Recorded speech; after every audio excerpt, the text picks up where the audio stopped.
Voilà, vous êtes en camping et c'est l'heure de la vaisselle.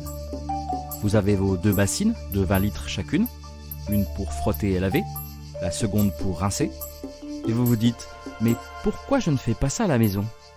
Ah oui tiens, c'est peut-être ça l'idéal, pour la planète et pour votre portefeuille. Vous vous posez la question et vous avez raison.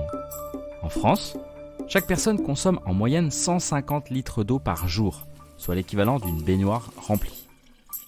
Intéressant et terriblement d'actualité à l'heure où les ressources en eau sont pour le moins préoccupantes.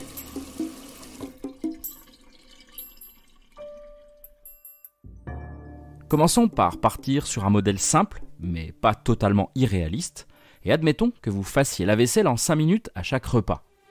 Pendant votre vaisselle, le robinet coule à flot.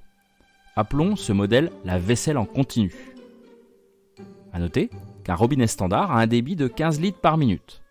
On part donc sur 75 litres d'eau pour vos 5 minutes de vaisselle.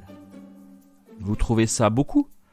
Eh bien sachez que pour un tuyau d'arrosage, on part plutôt pour 18 litres minute. Une chasse d'eau classique, c'est entre 9 et 12 litres d'eau par utilisation.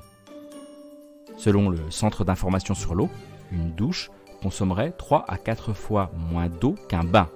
60 litres à 80 litres pour une douche, contre 150 à 200 litres pour un bain en moyenne. Ouais. Bon, revenons à nos 75 litres pour nos 5 minutes de vaisselle. En 2023, le prix moyen d'un mètre cube d'eau en France est de 4 €. Comme vous le savez, un litre d'eau, c'est environ 1 décimètre cube, soit 0,001 mètre cube. Donc, notre consommation dédiée à une vaisselle de 5 minutes est de 75 litres, soit 0,075 mètres cubes multiplié par 4, soit 30 centimes. Cool. Bon alors, sur une journée, partons maintenant sur un total de 14 minutes. C'est un bon compromis en supposant que ça va un peu plus vite pour le petit-déj. Par proportionnalité, si nos 5 minutes nous coûtent 30 centimes, nos 14 minutes nous en coûtent 84. Voilà, 84 centimes par jour. Soit 365 fois plus en un an. Donc on part sur 307 € par an de vaisselle.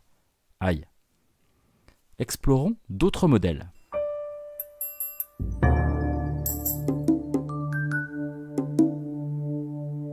Imaginons maintenant que nous coupions régulièrement le robinet plutôt que de le laisser couler à flot. Intéressant ? Eh bien carrément. Appelons ce modèle la vaisselle en fractionné. Si on part sur 2 minutes d'ouverture de robinet sur nos 5 minutes, ce qui semble raisonnable en se projetant un peu, l'eau sert bien sûr au frottage mais surtout au rinçage, eh bien on est sur une baisse de 60% de la consommation. En effet, pendant 3 minutes sur 5, le robinet est coupé. Or, 3/5, ça fait 0,6, soit 60%. Et une baisse de 60% revient à multiplier par un coefficient multiplicateur de 0,4. Donc, nos 307 € par an se transforment alors en 123 €. Quand même, hein. Et avec nos bassines, du coup, comme au camping.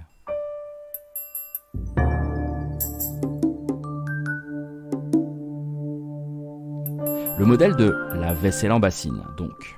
Partons sur 2 bassines de 20 litres, pas trop petites quand même, hein, pour faire tenir un peu de vaisselle dedans.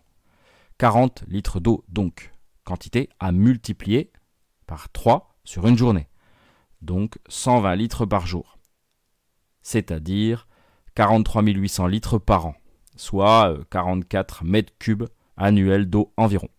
À 4 € le litre, on est sur un total de 175 € par an, donc moins bien que le modèle de la vaisselle en fractionné où on coupe le robinet.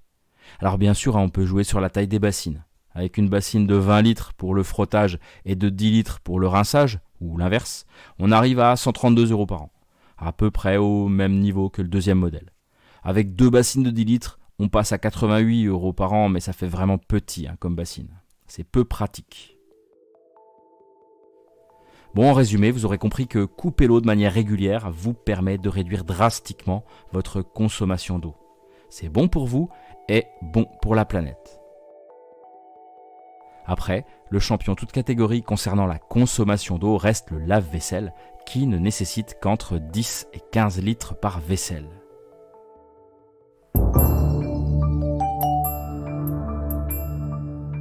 Merci beaucoup d'avoir écouté cet épisode. Si vous avez bu mes paroles et que je ne vous ai pas trop bassiné, n'hésitez pas à vous abonner à l'émission, à me laisser 5 étoiles et un commentaire positif sur Spotify, Apple Podcast ou autre.